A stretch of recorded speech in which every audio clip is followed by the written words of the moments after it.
So I'm going to be doing a review on this case that I just bought for a computer project that I'm working on. The DLM22 by Darkflash. Fly to Unlimited. Ooh, let's see if it flies. Doesn't fly, so false advertising. So already one flag against this strike. Nah, just kidding. So I got this case, they were $50. I'm doing an all white theme build, and then I decided to do a black theme build. Wanted a case with tempered glass that was cheap, affordable. I paid $50 for each one of them, and I like the way they look. So we're gonna see if they're actually practical and how they work. So the first thing that you'll notice is that the front panel is completely solid. Yep, solid piece of metal right over there. And the airflow that it gets, that it draws in, is going to be from this side over here. So it's probably not the best case for airflow, but we're not going for a super overclocker for performance. All right, your I/O on the top, USB 3, two USB 2.0s, mic, headphone jack, power, your little LED indicators, and your reset button. It's got a mesh up top. Focus, focus. There we go. Focus. All right, so it looks like you can either put a 120 or 140 millimeter fan up there. Probably could put a radiator up here too. Not too sure about the size.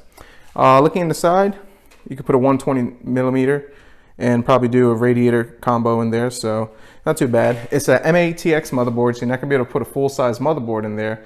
But for a small build, it should get the job done. Let's go right over here. So the tempered glass, what I kind of like about this tempered glass is if you look, it has this little, I guess, nylon piece over here. I don't know what this material is. And it opens, it closes, it opens, it closes. It's kind of cool. Can do that all day. I wish my normal case had that. It sits on these hinges, which if I could get as you see right over here, up and down. Yeah, you could take this panel off, you could slide it out, and that way you can work on the case, which I'll probably do later. Of course, it has the plastic wrap, which we'll peel that later. Has a power supply basement, completely covered. Has two openings over here, so I could put my USBs, run my audio headers in there, and whatever connectors I may come up with. This is pretty cool because the graphics card that I'm going to be using for one of these builds is actually going to have a PCI Express power cable that I'm going to need, so I can run it right up through here into there. Pretty cool. Has the connectors over here for the side, so I can run the motherboard connector for the power connector, and probably maybe the I/O connector or the SATA cables connectors over there. Up at the top right over there, if you look at the corners, get that in there. I have the hole so I can run the external the connector for the CPU. So I have the PCI the power connector for the CPU right up there, so it works out pretty good. Has extra ones, so I guess it's good if I would need to run wires for my fan or my RGB or however I decide to handle that. So plenty of opportunities over there. If you look over here, you got your 2.5 inch hard drive mount. One over here, one over here. This would actually be pretty cool if I had an RGB hard drive. I could actually put it over here and let that light speak for itself over there. And it has these little holes over here, which is more than enough room to run the SATA power and the SATA connector over there. So pretty cool. Not much room for the basement, but I guess if I needed to run the power connectors for the fan, I could run them down over here, run them out through here or through there. So pretty decent. Let's get a better inside view. Okay, there we go. So we're gonna go ahead and close this up. I'm gonna take a look at the back. Caution. Okay, the back has provisions for a 120 millimeter fan, adjustable over here. You have your slots, 4 slots. So you can put your PCI Express, which will take one, or if you have a really massive video card, you can take 3 over here. But if you put one, you can put your capture card or whatever type of external card you want to use. Power supply just plugs in through right over here. Nothing fancy about that. This is quite interesting in the simple fact that I don't know what it does. I guess when I build, we'll find out, and we'll see how that works as far as the build, but it's adjustable, it's sliding, and I don't know.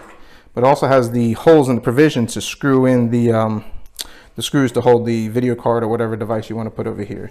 The one thing I don't like is that these little slots to cover it, the PCI slot covers, these you got to kind of bend them and push them out.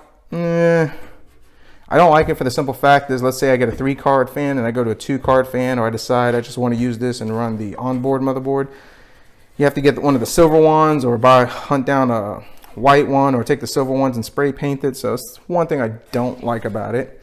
I'm going to take off the side panel for the back. Doesn't have thumb captive screws, which not the end of the world, so just kind of keep track of these so you don't lose them, especially since these are white. Don't want to have to spray paint screws. Let's take the panel off. Will that stay there without falling, making a mess? Yes. Okay, so you have your vent holes over here to get air from the side. We'll flip this thing around. All right, flipping it around, the power supply basement, which I kind of like, has plenty of room for the power supply, so you could put a different size length or whatever. I mean, you're not going to use a 1200 watt power supply for this. You might not, but either way, it has provisions. The hard drive caddy is removable, as you can see right over here. If I could get this in the camera angle, right over there, there's a screw in the bottom, so you can take out the hard drive caddy. Is it adjustable? I don't believe it is, but you can take it out. So you put your 3.5-inch hard drive, which we're going to do in a build. We're going to put our 500 or 1 terabyte hard drive right over here. USB 3.0 connectors, all your other connectors, power.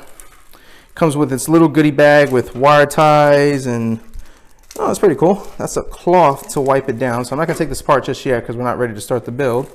And it comes with all the screws that it needs, I guess, to mount the motherboard, but I do have extra screws that I keep in. What I can see is the holes right over here are for the power supply. I mean, for the vent holes for the side over here. I mean, there's not a way to get a ton of airflow in here. Even if you suck in some airflow, I mean, it's kind of restrictive. But this case, I'm not going to do super overclocking or anything crazy like that. It's just going to be a nice, easy build. Very simple, so nothing too fancy. So far so good. Now I bought the same case in black. As you can take a look over here, same thing, has the black front. Now the one thing I do kind of like about the black is it doesn't have the logo over here on the bottom, so it's a little cleaner. The white one, which we'll get over here, has their logo. So I mean, not the end of the world, but that's a cool little logo. Actually, let's go back and get that in the shot. There we go. It's a cool little logo. But this one doesn't have it, which is weird, but I guess it would have taken away from the aesthetic of the case. Same thing all the way around, opens up the same way, nothing fancy. Like I said, it's the exact same case, just in black. So just give it a look. Let's get this out of the camera angle. So yeah, it's the DLM22 Darkflash non-flying case. And this is what we're going to be using for our winter build, for the all white build, plus we're going to be doing the black build on it. I have a customer, a client, who's buying these 2 computers for their kids. So we're going to do one in white, do one in black. It's going to be the same computers, very similar specs, maybe a slight difference on the video card, but nothing too major. So for the budget, it's good. $50 case. So far I like it, but I'll do a quick build in it and I'll show you how it looks all built with the lights.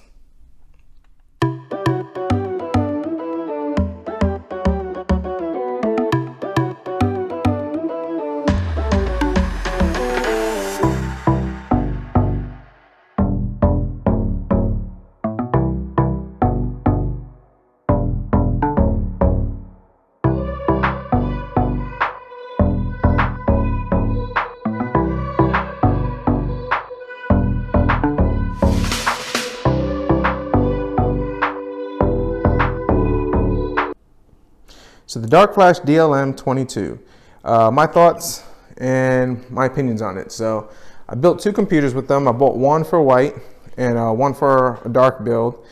Building in this case was actually really easy and very convenient. I mean, no issues whatsoever. Everything mounted up. There was plenty of room to work in.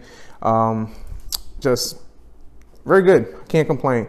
The wire management in the back is okay.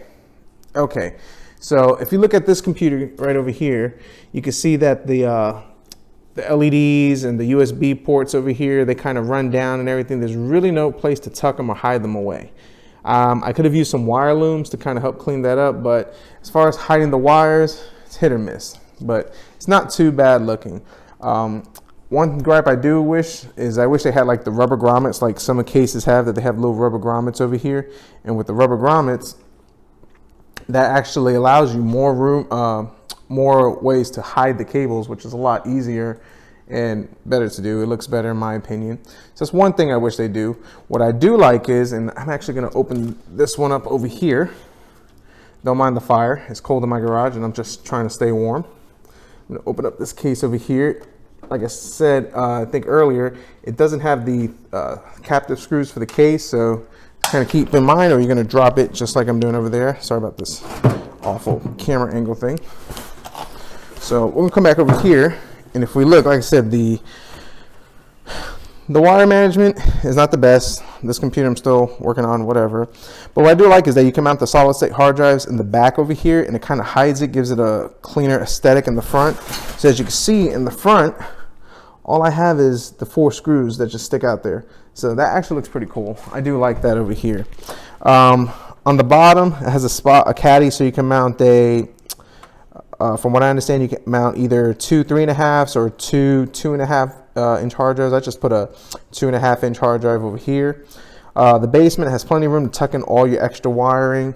The standoffs on the side over here, like see if we get that right over here. There we go.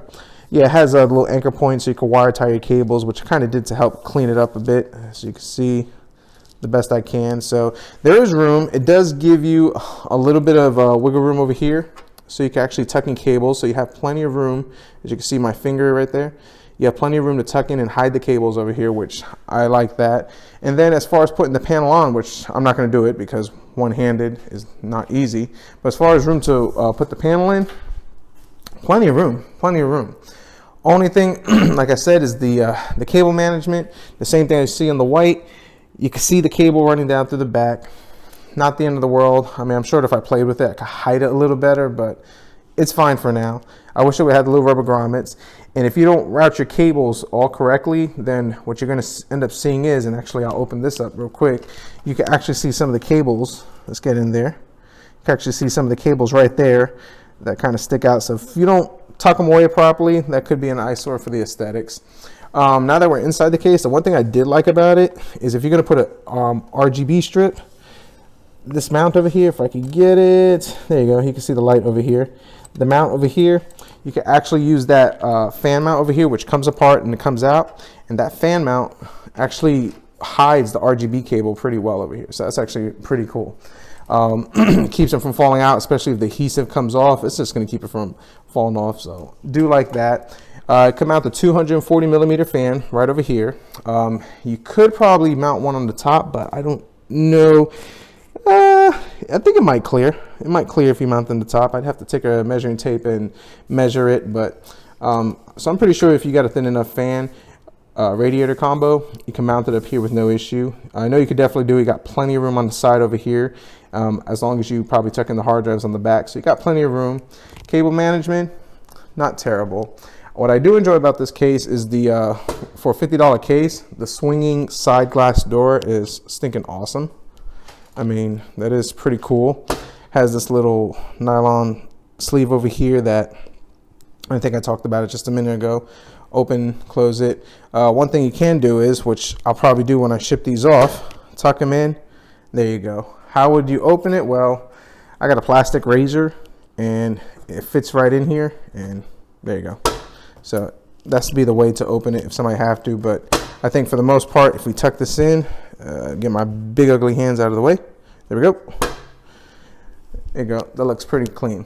So overall, I like these cases. As far as the airflow, it's not the greatest. What I actually did was I put an intake on the top, intake fan on the top, and exhaust on the back. I just put one on the top, one over here, and I did the same thing for over here because I didn't have enough fans. Ideally, what I would have probably done if I had more fans is I would have put a second one up here to have 2 intake, 1 exhaust, a little bit. I'm not a huge fan of putting I'm not a huge fan of putting those fans over here, primarily because the only airflow that you're going to get is, as you can see right over here, is through this these holes over here, channels on the side, and that's, I mean, it's really limited. So I would have to do some testing and airflow and thermals, but these computers, I've already done some thermals and testings. They don't overheat, they run fine, the video cards ramp up, and I have not had no heating issues, especially for a computer that has plastidip all over the motherboard. So overall, they were great. So for $50 case, I like them. They also come in pink, which is actually pretty cool. I might do a pink theme sometime next year. So you also have that option, but the fact that you have white, you have black, pink, pretty cool. And for $50, it's not too bad of a case. So My reviews, my thoughts, I like it. I would actually definitely consider using this case again for some more future builds that I plan on doing for different customers. If they like the aesthetic, I would definitely use that. So I recommend the case for 50 bucks. It's good bang for the buck. Micro ATX case, yeah, not too bad. So just give you one quick look around. Building in this case, very simple, very easy, plenty of room. So if you like this case, let me know down below your thoughts, your opinions. If you've had any experience with this case, whether you like it or not, just let me know. Let me know what you think. Hit the notification bell and like and subscribe, especially if you want to get the new updates on what videos are coming out and everything. So I will put a link to this build from start to finish, so you can actually see the build of how I did this computer and put it together. But I just want to do a review and just my opinions of this case. So thanks for watching.